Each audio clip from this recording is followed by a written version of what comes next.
Okay, so Tesla, the company that cannot go wrong, in Elon Musk, the guy who always gets it right, actually missed deliveries.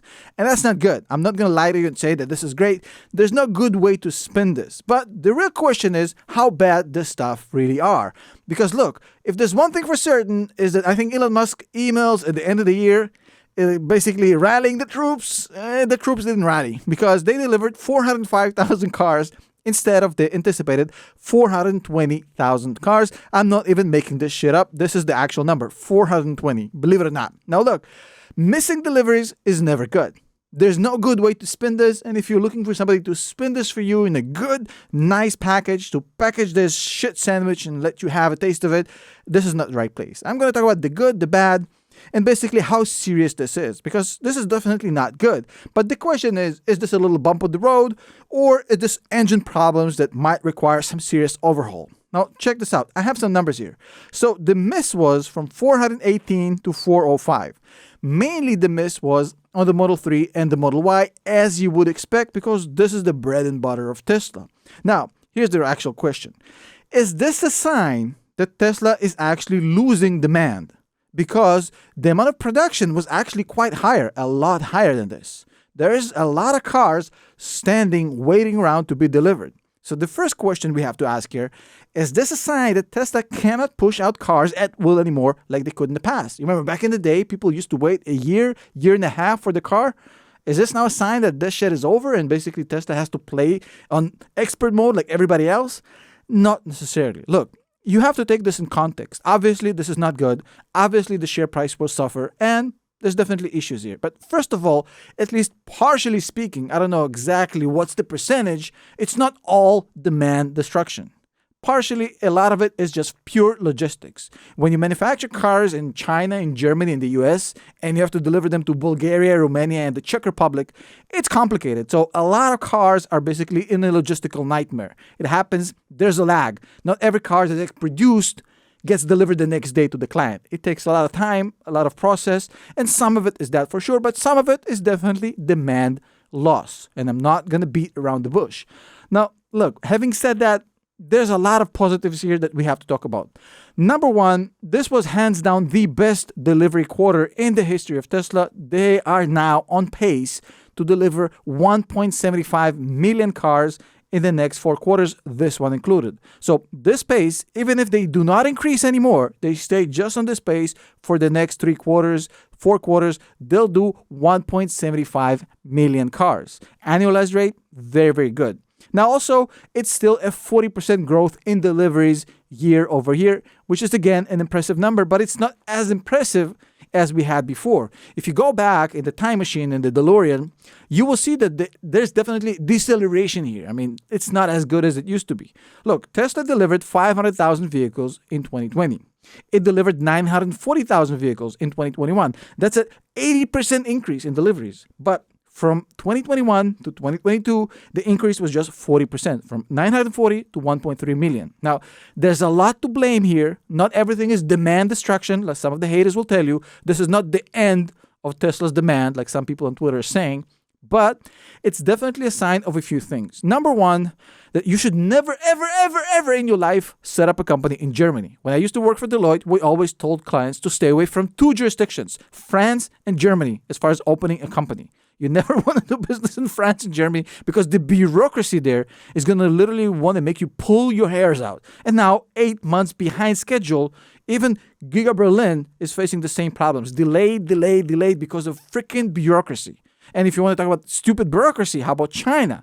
Shanghai, out and about, zero COVID policy, in and out, partial, like what the hell is going on? So with China being basically half-assed, with Germany being dragged down by bureaucracy as always, and with the recession year, with the pandemic year, with everything that went on in this world, with the war in Europe, Tesla still pulled a 40% growth rate, which is still impressive, but not as good as previous years. We have to admit this. Now look, at the end of the day, here's the thing here.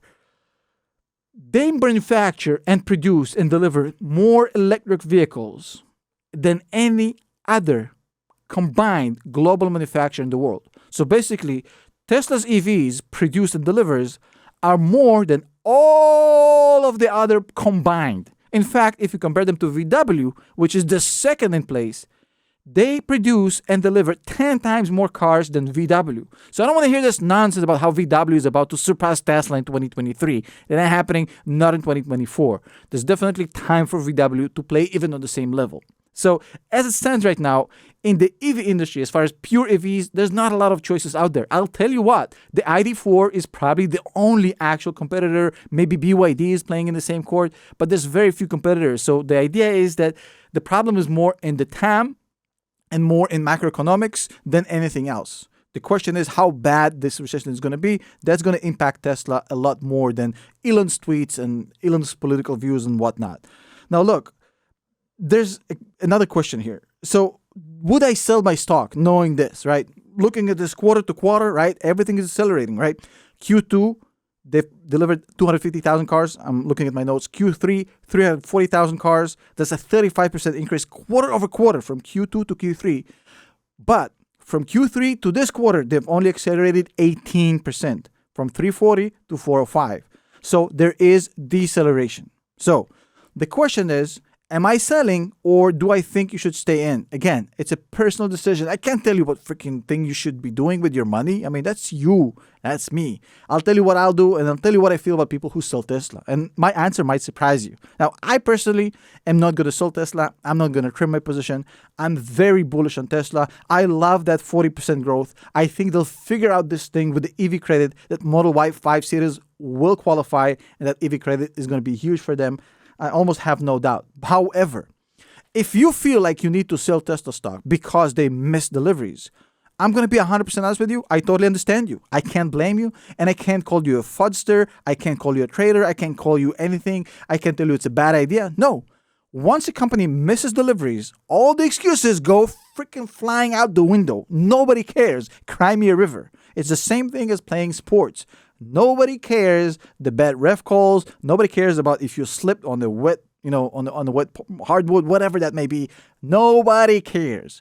At the end of the day, Tesla went into this quarter flying high and missed deliveries. If certain investors would like to sell their stock because of that, I will not be basically negative about it and say that they're making a mistake. No, especially knowing that the share price will come down because of this. I'm expecting to see a lot of red because of what just happened. However, me personally, I think that Tesla as a company have never been in a better situation. Yes, there is a deceleration. However, 40% year-over-year growth, the best quarter in their history, and they're absolutely dominating the EV market that's just slowly starting to develop. And really, to be honest, they don't have competition. People talk about the Germans. Which Germans? The EQS, the BMW X5e. I mean, come on. Let's be honest. No company have their infrastructure. Nobody have the quality of software they have. They have a massive advantage. Now, when we're going to be talking about 2 to 3 million demand, that's a whole different story. Wait up for that. But all the way up to 2 million cars, I believe they can sell at ease, especially since BYD and VW are really the only ones who are trying to compete, especially with this EV credit stuff, which I think will be resolved soon. So I'm not selling, but if you feel like you have to sell because of what happened, I totally understand you and I get it. They missed, you sell, and now they're on probation. Totally understand. Let me know below what you think about what just happened. See you next video.